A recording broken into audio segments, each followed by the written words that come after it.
May the words that I speak and the thoughts and wanderings of all of our hearts draw us closer to God, who is our rock and our Redeemer.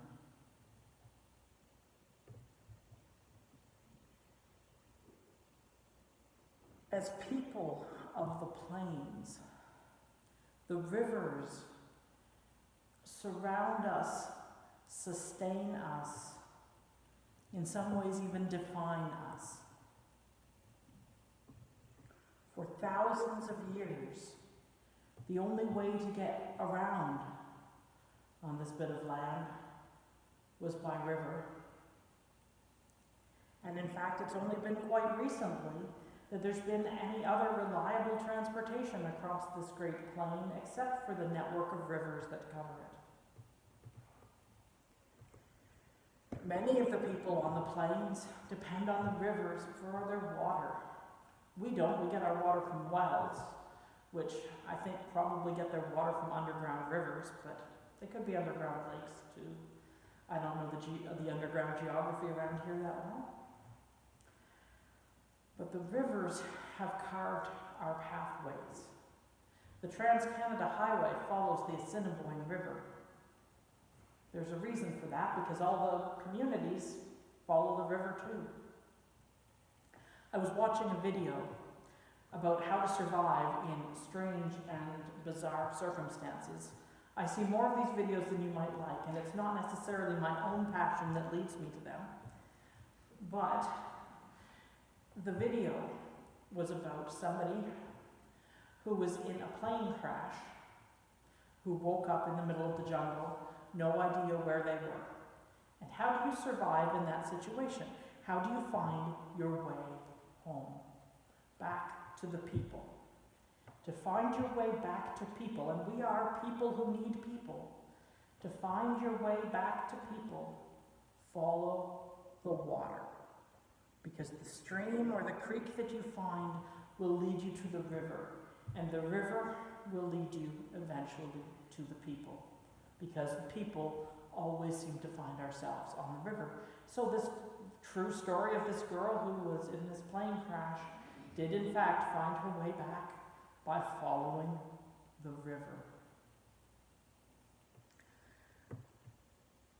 So when I read the lessons for today, we are reminded of how great the waters are in the psalm. And to the people who wrote and first shared these songs, the water was an unimaginably great power. To many people in the ancient world, the god of the water was one of the most powerful gods, Poseidon or Neptune. And so to the Jewish people, and later then to Christian people, saying that the Leviathan, the great beast of the water, was made by God as a plaything, was a bit of a dig to their neighbors' gods, a bit of a misunderstanding of their neighbors' religion, and a bit of a dig to their gods, to say, you know, those great monsters of the sea that you're so afraid of, they're our God's bathtub toy. That was the message, to say that the water is mighty and great, but God is greater. Water is powerful. It's one of the most powerful forces in the world. After all, we need water to live. But here in Manitoba, it's also how we get our electricity. We get our water, we get our electricity mostly through hydroelectricity, which comes from taking the power of water and harnessing it and turning it into force that spins a wheel that powers a turbine. That I don't really know anything about this, but you know how it works. We understand the basics of how we get electricity, and it comes from water. We could get into long conversations about exactly where that water has come from and what sacrifices, who makes what sacrifice so that that water is redirected so we can have our power. But nevertheless, the power of water powers our lights and our electricity, and in some cases our heat. water is very powerful. And the water, the river of life in Revelation, is the symbol of wholeness for all. The trees that grow by the water have all the different kinds of fruit. Every month there's a different kind of fruit. And the leaves are for the healing of the nations. So God's ultimate dream is for wholeness, for variety, for healing, for abundance. And that is shown to us in this final image of the Bible. And it's encapsulated in a river, a beautiful, clean river that will flow through the heart of the city of God.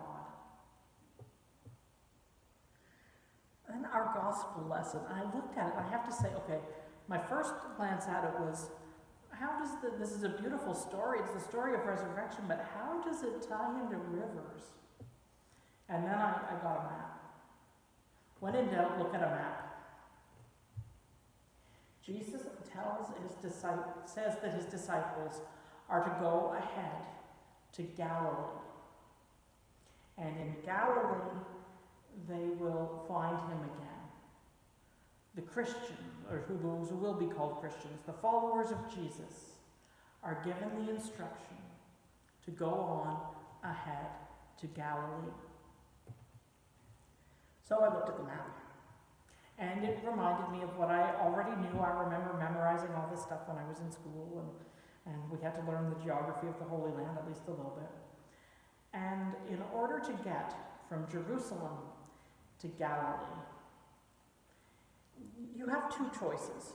You could go kind of out of your way and up on the Roman road, which would be like going up out of your way to get on the Trans-Canada Highway to get between two communities. But the more common route, the one that they would most likely have taken, as far as I can tell, would follow the Jordan River. So returning to the place of baptism, returning. Oh, I can't just grab it to pick it up to show it to the people living here. To the place of baptism. Returning to the beginning of the faith journey. Walking along that river towards a new start, a new beginning, where they would encounter the resurrected Christ in Galilee. In the same way, we are called to find that river of life. We are called to find the source of goodness and hope and meaning and future and follow it. Because it is in following that river of life that we will find the source of life, who is God. So connect to that which gives you life and wholeness. Connect to God in the ways that you connect to God. Stick to them. Follow them. Find your way to the source, to new life, and to resurrection, which is the promise to all Christians. May it be so. Thanks be to God. Amen.